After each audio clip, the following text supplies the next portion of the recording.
마가복음 58번째 강해입니다. 오늘 본문 말씀은 마가복음 5장 35절부터 마지막 절까지 보겠습니다. 우리가 요한복음 8장 32절에 진리를 알지니 진리가 너희를 자유케 하리라는 말씀이 있습니다. 우리가 그 진리 안에서 자유케 된다는 것을 사람들은 항상 자기가 원하는 방식대로 사람들이 가장 자기식으로 끌어들여서 자기화시켜버립니다. 그래서 그 진리라는 것을 이용해서 자유를 얻는 그런 도구로 사용을 하는 이런 사람들이 많이 있습니다. 사실 이 진리를 알지니라고 할 때 이 진리를 안다라는 것은 결국에는 자기 십자가를 지고 가는 거죠. 그래서 예수님이 말씀하셨습니다. 그 진리를 아는 사람은 곧 죽는 사람이다. 그래서 그 죽고자 하는 사람은 그 죽음 가운데서 그러니까 자기라는 그 어떤 그 말씀 마가복음 8장 35절에 보면 누구든지 자기 목숨을 구원하고자 하면 잃을 것이요 누구든지 나와 복음을 위하여 자기 목숨을 잃으면 구원하리라고 말씀하셨습니다. 결국에는 이 사람들은 진리를 찾는 척하면서 자기의 어떤 신념을 이렇게 불사를 수 있는 어떤 자기 자신을 꽃피울 수 있는 그런 것을 선택해서 자기 자신을 투영을 하는 대로 사용해버리고 맙니다.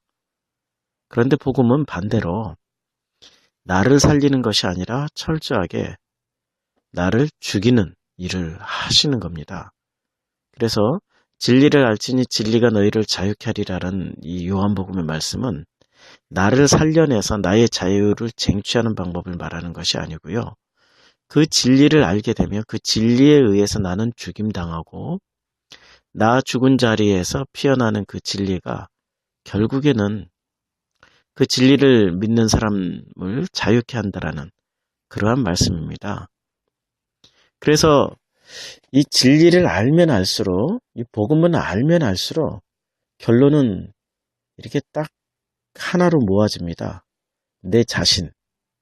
결국엔 내가 누구라는 것을 나라는 그 정체가 뭔지를 성경은 말씀해 주시고 있습니다. 나라는 정체를 알면 알수록 결국에는 나는 죽어야 되는 존재임을 확인하는 자리. 그게 바로 진리를 만나는 자리입니다. 그게 복음을 만나는 자리입니다. 그래서 마가복음은 하나님의 아들 예수 그리스도 복음의 시작이다. 이렇게 말씀하고 있습니다. 하나님의 아들 예수 그리스도 그분이 복음이어야 되는 이유를 설명해 주고 있습니다. 왜냐하면 내가 죽어야 되는 내가 죽임 당해야 되는 그런 존재를 아는 사람은 하나님의 아들 예수 그리스도가 왜 복음인지를 알게 됩니다. 그런데 아직도 내 자신이 소중하고 나의 어떤 면이 이 땅에서 반드시 구현되어야 되고 실현되어야 되는 어떤 나는 정말 소중한 사람이고 나는 소중한 가치를 가지고 있고 내 안에는 사랑이 많고 내 안에는 어떤 열정도 많고 내가 가지고 있는 지식, 내가 가지고 있는 어떤 경험들을 통해서 이 사회를 하나님 나라로 바꾸겠다. 그리고 이 땅에 하나님의 은혜를 막 전파하고 하나님의 사랑을 많이 전해서 그 열정과 능력으로 말이죠. 오해하지 마시고요. 그 사람이 가진 그 열정과 그 능력으로 하나님을 많이 증거하겠다라고 하는 사람은 역설적이게도 진리를 만날 수가 없습니다. 복음을 만나기가 힘듭니다. 그래서 마가복음에서 그렇게 말씀하고 있는 거죠.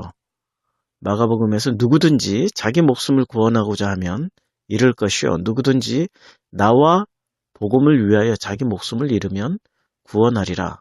오늘 본문 말씀이 이와 무관하지가 않습니다. 회당장 야이로의 딸, 이 회당장 야이로의 딸이 죽어가고 있었습니다. 그런데 이 죽어가는 그 딸을 위해서 회당장이 5장 22절에 이 야이로의 아버지죠. 야이로의 아버지가 예수의 발 아래 엎드렸습니다. 회당장이라면은 그 사회에서 높은 신분입니다. 지금으로 치면은 교회당의 뭐라고 해야 되나요? 목사님이라고 해야 되나요? 회당장이니까 그 발 아래 엎드렸습니다. 예수 발 아래 엎드려서 23절에 보면 아주 간곡히 구하여 말씀하고 있습니다. 그 딸이 지금 죽어가고 있다라는 얘기죠. 죽게 되었사오니 결국에는 그 딸은 죽었습니다. 이 죽어가는 그 딸에게 가는 길에 이 12해를 혈루증으로 앓던 여인을 만났고, 그리고 수많은 무리들이 예수를 애워싸고 자기 소원, 자기의 어떤 바람들을 들어달라고 그러고, 그러니까 이 회당장의 그 입장에서 보면은 12해를 혈루증 앓던 여인도 결국엔 자기 딸 살리러 가는 길에 방해가 되는 어떤 걸음을 좀 더디게 만드는 그러한 일을 하는 사람들이고, 이 무리들도 자기의 딸을 살리는데 좀 더디가게 만드는 이러한 역할을 하는 사람들일 거라는 생각을 하게 됐겠죠. 결국엔 시간이 지체되면 지체될수록 이 아버지의 마음을 한번 생각해 보십시오. 딸은 죽어가고 있고 굉장히 급박한 상황입니다. 굉장히 급박한 상황에서 예수님은 그 사실을 아시는지 모르시는지 사람들 다 만나고, 그리고 12해를 혈루증으로 앓던 이 여인의 병도 고쳐주시고 말씀도 나누시고, 본문은 아주 짧게 말씀을 나눴지만 가는 길이 얼마나 많이 지체되었겠습니까? 그 결과로 어떻게 됐습니까? 그 결과로 딸은 죽게 되었습니다. 그래서 35절에 아직 예수께서 말씀하실 때, 그러니까 이 12해를 혈루증으로 앓던 여인과 말씀하시는 그 때에 회당장 집에서 사람들이 왔습니다. 회당장에게 이르되 당신의 딸이 죽었나이다. 딸이 죽었다고 지금 이야기하고 있습니다. 결국엔 죽고 말았습니다. 그런데 놀랍게도 예수님의 반응이 참 놀랍습니다. 36절에 보면 예수께서 그 하는 말을 곁에서 들으시고 회당장에게 이르시되 두려워하지 말고 믿기만 하라 라고 말씀하고 있습니다. 두려워하지 말고 믿기만 하라. 여기서 지금 행동하라고 말씀하신 게 아니고 믿기만 하라고 그랬습니다. 우리가 믿음을 자꾸 이거 행동으로 옮기려고 하는 그런 분들이 계세요. 믿음은 행동의 문제가 결코 아닙니다. 믿음은 이 마음의 문제입니다. 이 사람들은 하나님은 당신의 말씀을 믿으라고 주셨는데 사람들은 그 말씀을 실천하려고만 합니다. 그게 바로 사람입니다. 왜냐하면 이 선악과를 따먹은 사람들이 선악과가 만들어주는 무한 에너지가 있거든요. 선과 악을 다 한번 실행해보고 싶은 겁니다. 실천이라는 강력한 욕구가 있습니다. 왜냐하면 이 행동은 믿음에서 나오는 거고, 그 믿음은 여러 가지 합리적인 어떤 판단, 깨달음, 그리고 생각의 어떤 그 결정에서 나오는 거죠. 그런데 그 생각의 결정을 궁극적으로 승인해 주는 것이 믿음입니다. 결국은 믿음에서 나오는 것이 행동인데, 하나님은 그 말씀을 믿으라고 주셨는데 사람들은 행동을 하려고 합니다. 그 말씀을 믿기 전에 실천하려고 합니다. 어떤 방식으로? 선악과라는 필터링을 가지고 먼저 행동부터 옮겨버립니다. 그래서 하나님은 이 사람들을, 이 진리를, 이 복음은 그 사람들로 이렇게 행하라 저렇게 행동하라 라고 먼저 가르쳐 주는 게 아니라, 성경 말씀은 놀랍게도 그 마음으로 믿으라고 먼저 말씀하십니다. 그 마음으로 먼저 믿으라고 말씀하시면서 그 믿음이 생길 때까지 그 사람을 지배하고 있었던, 그 한 사람을 지배하고 있었던 어떤 사고의 시스템, 생각의 시스템, 그리고 그 사람이 가지고 있는 가치관, 철학, 경험, 이런 것들을 다 박살을 내버립니다. 그걸 힘을 뺀다라고 그러죠. 그걸 죽이는 과정이라고 그러죠. 결국엔 주님은 주님의 사랑, 그게 사랑입니다. 주님의 사랑은 사람에게서 그 힘을 빼서 결국 인간의 무기력함을 깨닫게 해주시고 마는 겁니다. 그게 바로 주님의 사랑입니다. 사랑은 나 잘되고 내 범사에 강건하고 축복받고 이 인간 수준의 그런 사랑이 아니고요. 하나님의 진짜의 사랑은 나란 존재를 아버지 앞에, 아버지라는 그 심판자 앞에 세우기 위해서 나란 존재를 죽여야 되는 겁니다. 왜냐하면 나는 창세기 3장에서 나타났듯이 하나님처럼 되기 위한 그런 마음을 품고 있었고, 그런 목적과 의도로 선악과를 따먹었고 그 선악과를 품고 사는 존재이기 때문에 하나님 앞에 서면 바로 죽음, 심판입니다. 그래서 이 땅에서 먼저 하나님 앞에 설 수 있는 그 자격과 조건을 만들어 주시기 위해서 내 속에 있었던 하나님처럼 되리라고 하는 그 마음과, 그리고 내가 취해서 먹었던 그 아담 형님이 먹었다고 그게 내 거 아닌 거 아시죠? 그건 내 겁니다. 이렇게 계속해서 물려오는 거죠. 그 물려오는 그 대물림되는 이러한 선악과를 하나님이 이 사랑으로, 그 사랑으로 빼주시는 그 과정이 나를 죽이시는 과정입니다. 그래서 성령은, 이 성령의 은혜는 뭐 우리에게 온갖 축복과 우리의 그 파라다이스의 어떤 그 장밋빛 인생을 주시는 게 아니고요. 하나님 마음대로 끌고 가시는 겁니다. 그래서 이사야 55장에 나의 생각과 너의 생각은 다르다 라고 말씀하시는 거죠. 하나님의 생각과 우리 인간의 생각은 다릅니다. 그래서 사람은 행위를 통하여서 어떻게든 자기 자신을 높이고, 행위라는 주체는 바로 나잖아요. 나를 높이고 내가 어떤 행위를 했다라고 하나님 앞에 성과물을 가져가서 칭찬받으려고 합니다. 그런데 예수님은 거꾸로 그건 못하게 하시는 겁니다. 그게 성경의 창세기부터 계시록까지 이야기입니다.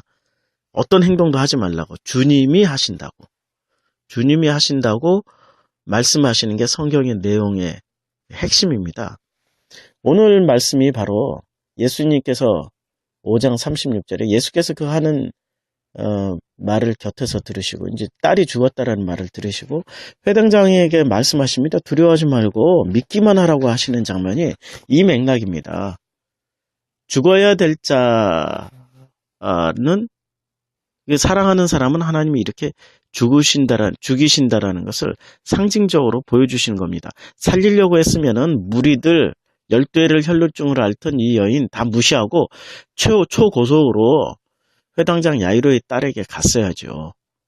다 지체하고 만날 사람 다 만나고, 그리고 여인이랑 대화하고 있는 동안에 사람이 와서 통보를 하는 거죠. 죽었다고. 그런데 예수님은 더 놀라운 말씀을 하십니다. 회당장에게 이르시되 두려워하지 말고 믿기만 하라. 결국에는 마음에 믿음만 있으면 되는 겁니다. 근데 사람들은 그 마음에 믿음이 안 생기니까 행동으로 믿음을 보여주려고 그러는 겁니다. 어떤 그 마음에, 이게 믿음이라는 게, 사람은 동물하고 달라서요. 동물은 입력된 대로, 본능대로 행동을 하겠지만, 사람은 생각과 마음에 믿는 바대로 행동을 하게 됩니다. 그러니까 믿음이 있어야 행동이 나오지, 믿음 없이는 절대 행동을 하지 않는 게 사람입니다. 동물은 믿음이 없어도 행동을 하죠. 자기에게 입력된 어떤 그 패턴에 따라서 행동을 하게 되는 게, 그게 동물이라면은, 그러나 사람은 믿음에 따라서 행동을 하게 되는 겁니다. 그래서 5장 36절에 회당장에게 이르시되 두려워하지 말고 믿기만 하라 라고 말씀하시고 있습니다. 그리고 37절에 베드로와 야고보의 형제 요한에는 아무도 따라옴을 허락지 아니하십니다. 그래서 심지어는 아버지도 들어오지 못하게 하십니다. 딱 베고요만 들어오게 하시는 거죠. 38절에 회당장의 집에 함께 가사 떠드는 것과 사람들이 울며 심히 통곡하는 것을 보시고, 이 사람들이 어떤 사람들입니까? 35절에 어찌하여 선생을 더 괴롭게 하나이까? 이 모인 사람들의 이 마음이 이거였습니다. 이미 죽었습니다. 게임 끝났습니다. 더 이상 오실 필요 없습니다. 괜히 수고로움만 덩할 뿐입니다. 안 오셔도 됩니다. 그리고 그 사람들은 그 죽음을 그냥 기정사실로 받아들이고 울며 심히 통곡하며 떠들고 있습니다.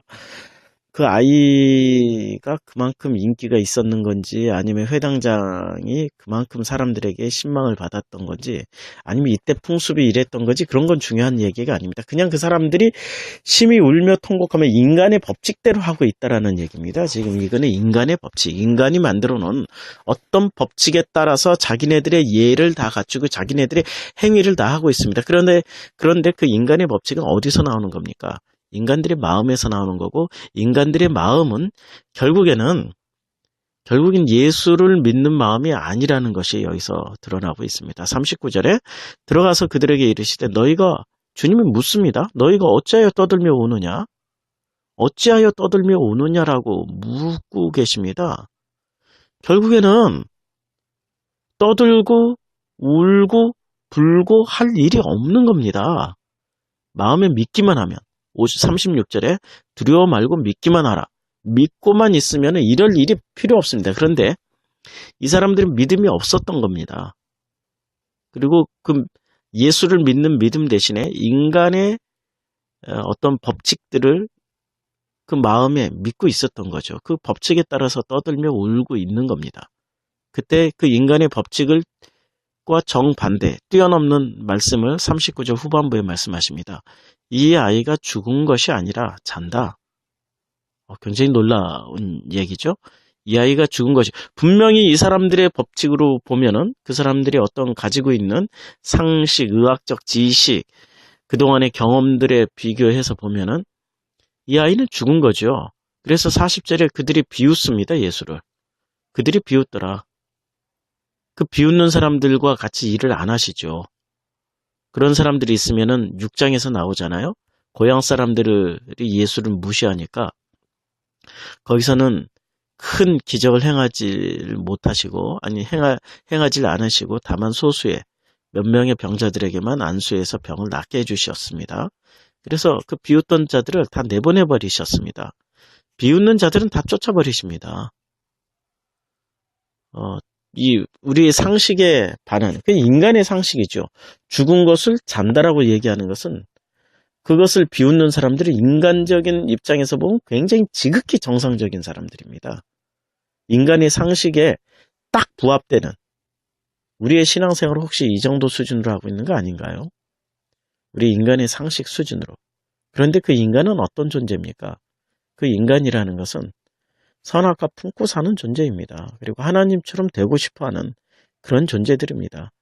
그런 존재들이 만들어 놓은 일정한 룰, 법칙, 경험 이러한 것들을 그 안에서만 성경을 읽고 그 안에서만 신앙생활을 하고 그 안에서만 교회 생활을 한다는 것은 참 쉽지 않은 일이죠. 그렇죠? 그런데 그걸 뛰어넘게 해주시는 분이 바로 예수 그리스도이시고 그 예수 그리스도를 더욱더 구체적으로 잘 우리 마음에 믿을 수 있게 해주시는 분이 성령님이십니다. 그러니까 우리는 믿음을 가질 수 없는 존재이죠. 그래서 성령님이 오셔서 그 믿음을 가질 수 있게 해주시는 겁니다. 그 믿음이 있고 난 다음에 나오는 행동은 그건 참 좋은 행동이죠. 그런데 믿음도 없이 어떤 신념에 의해서 어떤 율법 몇 개 외우고 율법 몇 개를 암기하고 율법 몇 개 읽었다고 성경 말씀 몇 개를 실천하기 위해서 아둥바둥하고 있는 건 그건 예수하고 상관이 없는 거죠. 먼저 믿기만 하라고 했습니다. 믿기만 하라고. 두려워하지 말고 믿기만 하라고. 믿기만 하면 되는 겁니다. 지금 주님은 분명하게 두려워하지 말고 믿기만 하라고 말씀하셨습니다. 믿기만 했습니다. 회당장 야이로의 딸. 이제 어떻게 되겠습니까? 회당장이 믿었습니다. 회당장이 믿었으니까 그 비웃는 사람들 나가라고 할 때 다 나가버린 겁니다. 그리고 베고요만 데리고 갈 때 회당장 안 따라갔습니다. 이렇게 모든 것을 전권을 다 예수님한테 주신 장면이죠. 지금 다 드린 장면입니다. 자기가 가지고 있는 모든 정권을 나가라고 할 때 사람들이 거기서 비웃는 사람들이 나가겠습니까? 네가 뭔데 하고 따지죠. 근데 회당장이 그 모든 사람들을 다 교통정리를 했기 때문에 나가게 되는 거죠. 그래서 예수께서 그들을 다 보내신 후에 그리고 아이의 부모와 또 자기와 함께 한 자들을 데리시고 이제 아이의 부모하고 또 자기와 함께 배고요. 아이 부모를 데리고 갔어요. 아이 있는 곳에 들어갔어요. 41절에 그 아이의 손을 잡았습니다. 회당장은 이 율법을 가르치는, 이 율법을 실행하는 이런 사람이잖아요. 근데 41절에 이게 정면 배치되는 내용이 나옵니다. 민수기에 보면은 죽은 시체는 만지지 말라고 그랬습니다. 죽은 사체는 만지지 말라고 그랬는데 지금 예수님은 어떻게 하고 있습니까? 죽은 사체를 만지고 있습니다. 죽은 사체를 만지는 건 부정한 일입니다. 민수기 19장 11절에서 13절에 보면은 이 죽은 사람은 손을 만져서도 안 됩니다. 그 시체에 닿으면 부정하다고 했기 때문에 그렇습니다. 가장 큰 부정입니다. 시체를 접촉하는 것은 가장 큰 부정입니다. 그 부정한 사람은 이스라엘에서 추방해야만 합니다. 그 추방하는 그 주체자, 결정권자가 회당장일 수도 있습니다. 그런데 그 회당장이 집에 들어가서 아이의 손을 잡았습니다. 이 시체에 손을 댔습니다. 율법을 정면으로 어긴 거죠. 사람들 눈에서 보면. 지금 사람들의 고정관념으로 보면은 몇 가지가 지금 뒤집어졌습니다. 첫째는 죽은 자를 잔다라고 그랬죠. 그래서 사람들이 비웃고 있었습니다. 그리고 사람들이 전부 다 와서 울고 불고 떠들고 있을 때 예수님은 울고 불고 떠들지를 않았습니다. 그냥 자기 때문에 평정심 그대로 오신 겁니다. 이것도 지금 인간의 관습 습관, 인간이 가지고 있는 어떤 것에 정면으로 또 한번 부닥치는 장면이죠. 그 다음에 죽은 시체로 손을 잡았습니다. 이스라엘에서 추방당해야 되는 그런 큰 대역죄를 저지른 거죠. 그런데 그거 아십니까? 주님은 율법을 완성하러 오신 분이지 율법을 파괴하러 오신 분이 아니시죠. 율법을 완성하러 오신 겁니다. 그 아이의 손을 잡았습니다. 이 아이가 도대체 누굽니까? 이 아이는 지금 마가복음 5장에서 나오는 인물들을 한번 잘 살펴보죠. 첫째는 이 귀신 들린 사람, 둘째는 회당장 야이로의 딸, 셋째는 12회를 혈류증으로 앓던 여인이지요. 이 사람들은 전부 다 우리 기독교인들 지금 신앙생활하는 나를 말하고 있다라고 제가 그 전 설교에서 계속 말씀 나누었습니다. 자, 나를 말하고 있는 이 사람들. 그 중에서도 가장 비슷하게 나를 잘 설명해주고 있는 사람이 바로 이 회당장 야이로의 딸입니다. 미혼이잖아요. 소녀잖아요. 그리고 그 아이의 나이가 몇 살입니까? 12살입니다. 12살. 자, 이 12회를 혈류증을 앓던 여인, 그 다음에 12살. 뭔가 좀 이렇게 마가에 아직 뛰어난 이 어떤 복선이 깔려 있다라는 생각이 안 듭니까? 12살, 12회. 결국엔 이 12이란 숫자가 이 12이란 숫자는 마가복음 3장에 나오잖아요. 선택받은 자들입니다. 마가복음 3장에서 그 산에서 예수님이 제자들을 부르시죠. 그래서 성경에서 이 산이라는 데는 제가 그 전에 설교했죠. 그 가짜의 성전을 허물어야 진짜의 성전이 세워진다라는 그 설교에서 이 산이라는 것은 성전을 상징하죠. 그러니까 내가 산을 향하여 눈을 들리라 할 때 그때 그 내가 산을 향하여 눈을 드는 게 아니라 내가 예루살렘 성전을 향하여 눈을 들리라 이런 뜻이죠. 예루살렘이 언덕 높은 곳에 있었으니까 예루살렘 성전 이러면은 다 산이라고 지칭을 했죠. 그 성전에서 12명을 선택하셨습니다. 그리고 그 선택받은 그 12 결국에는 우리는 예수님의 제자로 부름을 받았고 그리고 예수님에게 배움받고 있는 기독교인들입니다. 근데 12회를 혈루증으로 앓고 늘 예수 믿는 순간부터 기쁨과 고통이 공존하고 있는 거죠. 피 흘리는, 피 마르는, 진짜 피 말리는 일을 우리는 경험하기 시작하는 거죠. 예수님 믿고 나서부터는. 왜냐하면 예수님의 그 은혜라는 것은 나를 잘되게 하는 은혜가 아니라 나를 죽이시는 은혜이기 때문에 그렇습니다. 나를 죽이시는 내 피를 다 쏟게 만들어버리는. 그리고 그 피의 근원을 주님은 그냥 말려주셨잖아요. 내 피, 원래 나의 피는 하나님이 만들어 주셨고, 그리고 흙으로 사람을 만드실 때 그때 나의 살과 피를 다 만들어 주셨습니다. 선악과를 따먹었을 때 결국에는 우리는 이 본질 자체가 이 죄악이다 라고 말하는 그런 상황으로 들어갔죠. 자, 지금 12해를 혈루증으로 앓던 이 여인, 결국에는 그 주님이 선택한 사람이라는 뜻이죠. 지금 12살 주님이 선택했던 이 소녀. 그런데 그 소녀는 결혼을 안 한 미혼이잖아요. 예수님은 신랑으로 오셨잖아요. 신부 만나러 오신 겁니다. 근데 그 신부가 사람들 눈에는 죽었다라는 생각을 하게 되는 겁니다. 죽었다. 사람들은 죽었다라고 이야기를 하는 거예요. 유대 사회를 한번 잘 생각해 봐요. 가장 신앙적으로 살아있었던 사람들이, 살아있는 것처럼 보였던 사람들이 누구였겠습니까? 바리새인, 서기관, 사두개인, 제사장, 이런 사람들이었습니다. 그런 사람들은 항상 절기 지켰죠. 그리고 율법 나오는 거 다 지켰죠. 열심을 내고 믿었잖아요. 그런 사람들이 사람들 눈에 보이게 볼 때는 정말 신앙생활 잘하는 것처럼 보였습니다. 그리고 신앙생활 못하는 사람들은 어떤 사람들로 보였습니까?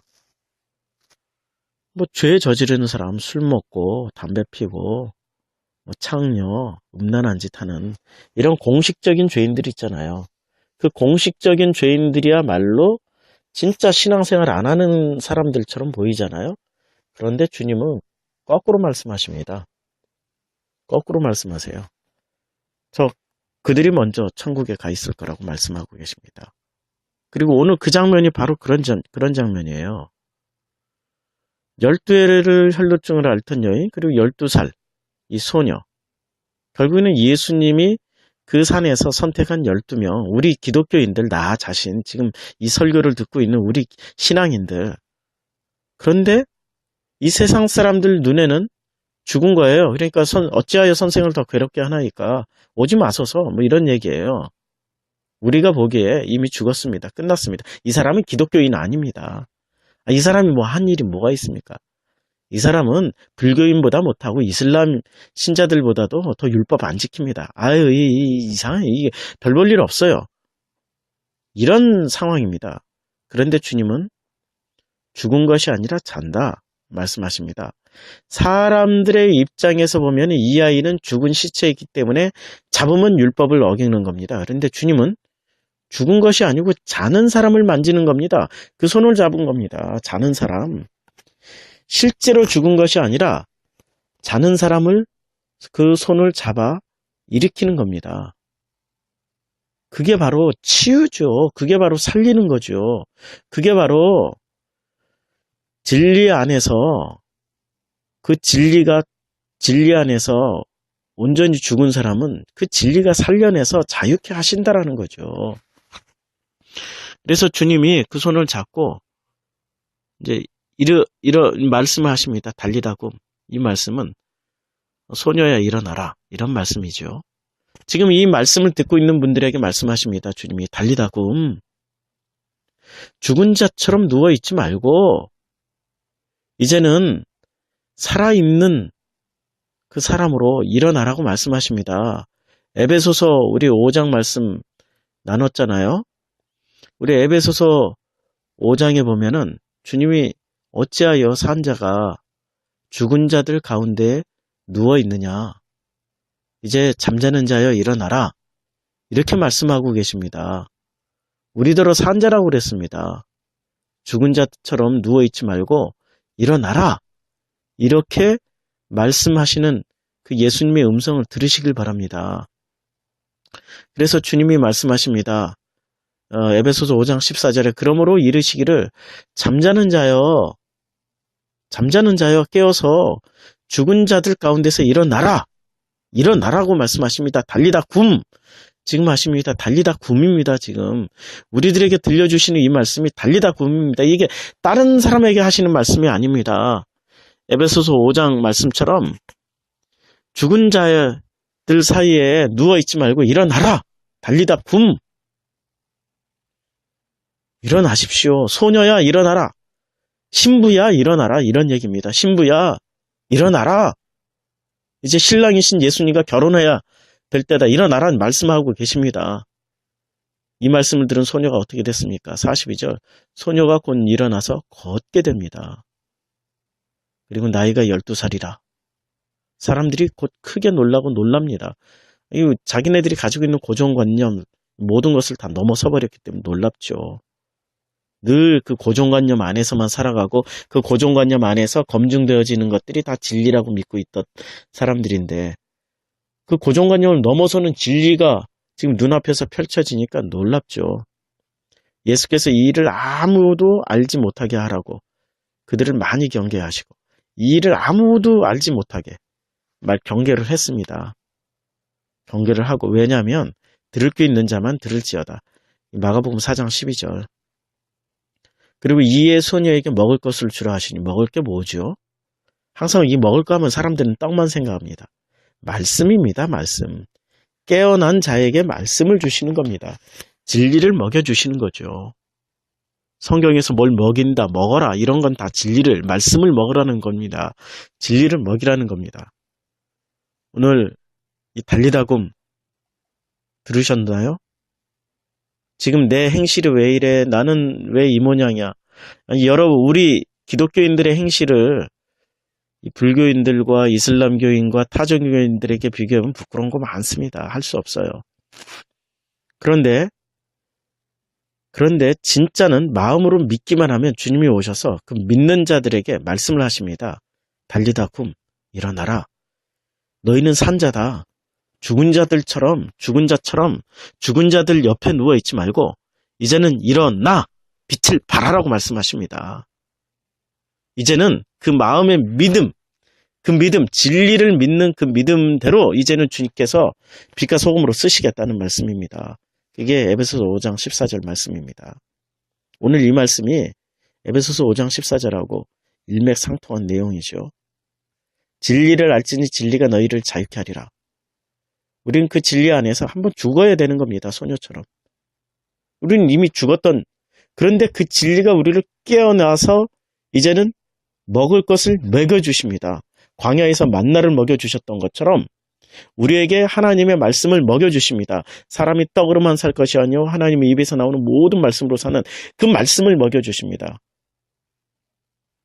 이제 그 말씀을 먹고 이제 일어나서 우리 주님 말씀하신 그 진리 안에서 이제는 자유를 마음껏 누리는 그런 경험을 하시길 바랍니다. 기도하겠습니다.